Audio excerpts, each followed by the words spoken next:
dunia mulai dipenuhi dengan wacana tentang machine learning atau mesin yang bisa belajar. Nah, yang dimaksud dengan machine learning ini adalah salah satu teknologi cabang dari artificial intelligence atau kecerdasan buatan. Apakah sebuah mesin itu bisa berpikir seperti manusia? Tentu saja tidak. Tetapi mesin itu bisa dibuat sedemikian rupa supaya dia bisa bertambah knowledge-nya. Inilah yang dimaksud dengan machine learning. Nah, salah satu cabangnya adalah analisa sentimen. Yang dimaksud dengan sentimen analysis juga dikenal dengan opinion mining atau emotion AI, emotion artificial intelligence, adalah merefer kepada penggunaan bahasa natural, pengolahan bahasa natural, melakukan analisa teks, melakukan komputasi linguistik, dan biometrik terhadap to systematically identify, mengekstrak, mengkuantifikasi, dan mempelajari keadaan adat, efek terhadap keadaan, dan informasi yang subjektif sifatnya, bukan informasi yang objektif. Kalau informasi yang objektif itu mungkin berbentuk tabel dan angka-angka di dalamnya. Tetapi di sini kalau subjective information itu bisa jadi berupa kalimat. Seperti kita tahu, ini contoh yang mudah untuk memahami sentimen analysis adalah ketika di Pilpres tahun 2014, tahun 2019 yang lalu, itu ada dua calon presiden kandidat yang berseberangan. Dan tentu masing-masing yang memiliki pendukungnya. Teknologi seperti sosial media, Twitter, Facebook, itu banyak dipenuhi dengan argumen-argumen atau orang-orang yang pro terhadap kandidat yang satu dan anti terhadap kandidat yang lain. Orang menulis di Twitter ya dengan kalimat-kalimat yang cenderung pro terhadap calon A dan kontra terhadap calon B. Dari kecenderungan yang ada di Twitter, sekian banyak data yang begitu besar, itu dianggap sebagai big data. Kemudian dengan program sentiment analysis ini bisa dilakukan analisa berapa banyak kecenderungan untuk pro terhadap kandidat A, berapa banyak kecenderungan untuk mendukung kandidat B, dan seterusnya. Nah, mengapa kita menggunakan analisa sentimen? Tidakkah kita bisa cukup menggunakan manusia saja untuk melakukan analisa? Well, manusia itu terbatas. Data yang ada di Twitter itu begitu banyak, begitu bejibun, sehingga akan sulit untuk melakukan analisa dengan menggunakan manusia. Tetapi dengan menggunakan AI, Artificial Intelligence, dengan menggunakan sentiment analysis, maka mesin dapat membaca dengan jauh lebih cepat, dapat memahami bahasa yang lebih banyak, dan memiliki objektivitas yang lebih tinggi. Dan juga dengan menggunakan algo trading yang sudah memiliki sentimen, kemampuan untuk melakukan analisa sentimen, maka bisa dipakai untuk memahami sentimen-sentimen yang bersifat fundamental. Artinya, dalam trading, itu kita mengenal ada dua cabang untuk melakukan pendekatan terhadap analisa trading. Ada analisa teknikal, ada analisa fundamental. Analisa teknikal itu dengan melihat pergerakan harga dan pergerakan jumlah volume. Tetapi dengan menggunakan fundamental tidak bisa dianalisa dengan menggunakan pergerakan harga. Nah, fundamental analysis bisa dianalisa secara manual. Nah, dengan menggunakan sentiment analysis atau AI, maka algo trading bisa memanfaatkan fundamental analysis yang selama ini belum bisa ditangkap atau di-capture oleh algo trading. Nah, ini adalah kemajuan di bidang algo trading, yaitu kemampuan untuk menggunakan sentimen analisis ini. Saat ini ada yang namanya Python, salah satu aplikasi yang bisa memanfaatkan sentimen analisis ini. Python selain digunakan di dunia algo trading, juga digunakan untuk kebutuhan machine learning secara luas, bukan saja finansial, tetapi untuk hal-hal yang lain. Seperti yang tadi saya sampaikan sebelumnya, untuk melakukan analisa kandidat dan banyak hal lain. Nah, bagaimana sih cara kerja Expert Advisor itu? Expert Advisor itu pada dasarnya adalah sekumpulan aturan yang didefinisikan oleh seorang profesional trader, biasanya berdasarkan indikator atau candlestick. Ini adalah merupakan sekumpulan SOP atau Standard Operating Procedure, a normal technical analysis trader do, yang biasanya dilakukan oleh trader berbasiskan analisa teknikal. Dengan EA membantu trader dalam ketika trader tidak sedang aktif melakukan trading. Misalnya dia lagi tidur, istirahat, atau sedang jalan-jalan, maka EA-nya bekerja untuk dia. Nah, dalam hal ini, EA bisa dikatakan sebagai sumber passive income. EA only executes as what it has been programmed. Jadi EA hanya melakukan eksekusi seperti apa yang diprogramkan. Jadi tergantung bagaimana orang membuat program EA itu.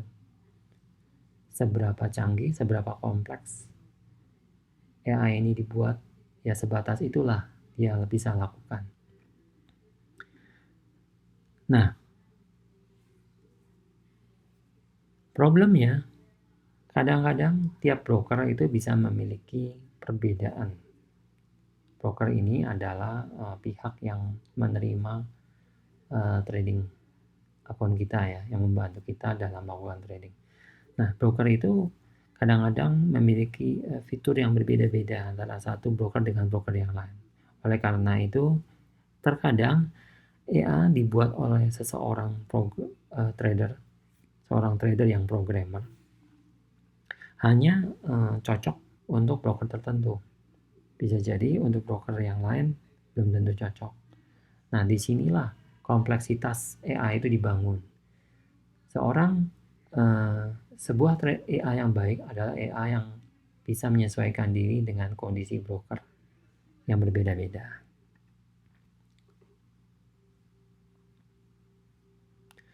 Nah, sebagai seorang programmer, bagi seorang programmer, EA adalah sebuah kumpulan makro yang dapat melakukan beberapa pekerjaan. Nah, seperti yang saya sampaikan sebelumnya, bahwa EA yang lebih kompleks bisa dicapai untuk menghadapi kondisi yang lebih kompleks.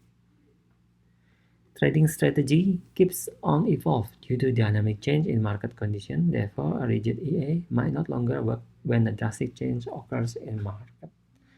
Artinya bahwa EA yang terlalu kaku hanya akan bisa mampu bekerja di kondisi market tertentu. Sementara kondisi market itu kan selalu berubah. Sehingga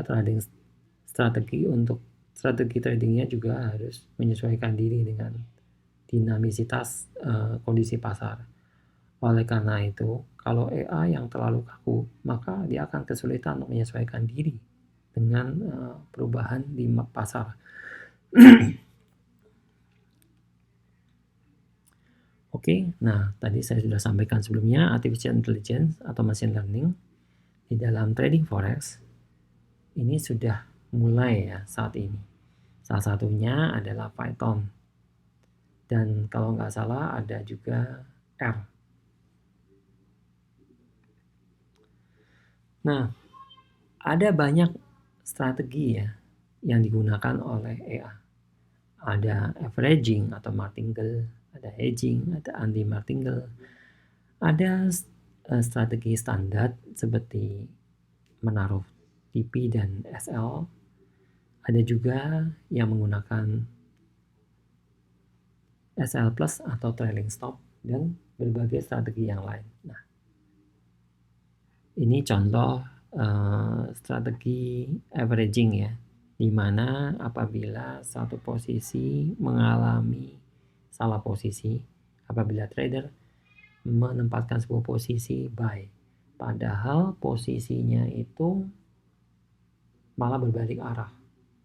Nah, maka dengan menggunakan strategi averaging atau martingale, si trader ini harus membuka posisi buy lagi, tapi dengan jumlah lot yang lebih banyak. Ketika harga makin turun, maka trader harus membuka posisi lagi, posisi buy yang sama, tapi dengan jumlah lot yang lebih banyak lagi. Nah, ini yang disebut dengan strategi averaging. Ini adalah salah satu strategi dari sekian banyak strategi yang biasa digunakan oleh EA. Nah, oke, ini tadi sama averaging strategi. Oke, mungkin sampai di situ dulu apa yang saya sampaikan. Saya berharap video ini bisa berguna bagi teman-teman sekalian yang ingin mengenal apa itu forex, apa itu passive income, apa itu algo trading. Nah, di sini saya mau memperkenalkan saja, tidak bermaksud untuk mengajak teman-teman untuk melakukan trading forex. Bukan seperti itu yang saya maksud, tetapi saya hanya memberikan pengenalan mengenai seperti apa itu dunia trading forex dan dunia algo trading, di mana di dalam algo trading dimungkinkan bahwa seseorang itu mendefinisikan terlebih dahulu strategi tradingnya ke dalam algoritma trading, dituliskan dalam bentuk program komputer, kemudian program itu dijalankan di dalam sebuah platform komputer server yang berjalan 24 jam sehari, 7 hari seminggu, dan 365 hari dalam setahun. Dengan itu, maka ada potensi trader untuk menghasilkan passive income. Karena yang bekerja bukan dirinya, bukan trader itu sendiri, tetapi yang bekerja adalah mekanisme mesin. Ada robot yang bekerja, ada platform MetaTrader tadi, dan ada virtual private server atau VPS. Jadi si trader cukup membayar sewa bulanan VPS-nya, cukup menyediakan dana yang cukup di akun tradingnya, cukup mendaftarkan akun trading di sebuah broker tertentu, cukup memiliki robot, baik itu dia program sendiri atau minta orang lain, minta programmer EA yang profesional untuk membuatkan buatnya, sudah, dia tinggal jalan dan dia menikmati hasilnya. Apakah semudah itu? Tentu ada banyak hal yang perlu dipelajari untuk bisa mencapai level seperti itu. Ada pemahaman yang perlu dimengerti. Ada batasan-batasan dari kemampuan sebuah robot dalam kerja yang perlu diketahui. Artinya, tentu untuk menghasilkan passive income bukan hal yang mudah, tetapi memerlukan knowledge seperti kita belajar mengenai obligasi, kita belajar mengenai deposito, kita belajar mengenai reksadana, kita belajar mengenai saham, kita belajar mengenai forex, kita juga perlu belajar mengenai algo trading ini. Disinilah bahwa ada banyak potensi untuk menghasilkan passive income, namun kita perlu mempelajarinya. Instrumen-instrumen keuangan yang ada, bagaimana caranya. Jadi, passive income itu artinya bukan berarti kita pasif belajar, tapi kita tetap perlu belajar, tetap perlu mempelajari, tetap perlu mengerti how to anticipate apabila ada hal-hal yang di luar dugaan. Artinya, kita harus mengerti resiko dari sebuah obligasi itu seperti apa. Resiko dari sebuah kita menyimpan uang di tabungan pun ada risikonya. Kita perlu memahami resiko kita deposito uang di bank. Kita perlu memahami resiko kita membeli saham. Kita perlu memahami resiko kita trading forex. Ada potensi keuntungan, tapi ada juga resiko. Selama kita memahami resikonya, maka kita tahu bagaimana mengantisipasi resiko itu. Kita tahu bagaimana mengcontain resiko tersebut. Maka kita punya opportunity untuk menghasilkan profit. Kita bisa mengukur seberapa profit yang kita inginkan. Ingat di beberapa slide sebelumnya tadi, ada pertanyaan, bila Anda ingin menghasilkan passive income 1 juta satu bulan, maka berapa modal yang perlu Anda sediakan? Bila instrumen keuangan yang Anda gunakan adalah obligasi, berapa kalau instrumen yang Anda gunakan adalah deposito? Berapa kalau itu saham dan seterusnya? Nah, pesan saya, teruslah belajar di masa pandemi ini. Memang betul akan ada krisis, tetapi kita tidak menyerah. Kita tetap harus belajar. Kita membuka mata kita dengan adanya banyak potensi keuangan, potensi-potensi di luar sana yang belum kita gali. Dengan kita terus belajar, maka kita juga akan semakin bisa mengatasi atau melalui krisis ini. Jangan lupa klik like, share, dan subscribe. Dan jangan lupa bunyikan loncengnya. Nantikan video-video saya selanjutnya. See you!